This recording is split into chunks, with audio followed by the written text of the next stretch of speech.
Hello friend, দেখো আমি আজকে পিঠে বানাচ্ছি।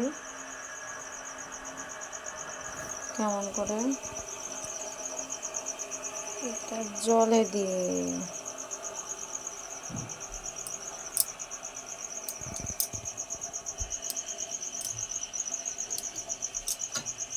পুর পিঠে আমার মেয়ে অনেক দিন খাবে খাবে বলছিল, বানানো হয়নি, তাই আমি এই বানিয়ে দিচ্ছি। সবাই ঘুমিয়ে পড়েছে, খাওয়া দাওয়া হয়ে গেছে, তাই আমি এখন একা একা পিঠে বানাচ্ছি। বলো তো বন্ধুরা, আমি এটা কিসের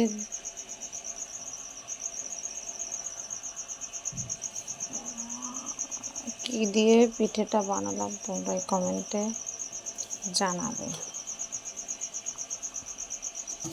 অনেকে দুধ দিয়ে বানায়, আমি আজকে সম্পূর্ণ আলাদা করে বানালাম জল দিয়ে। এই যে আমার এখন এবার একটা ঢাকা দিয়ে দেবো।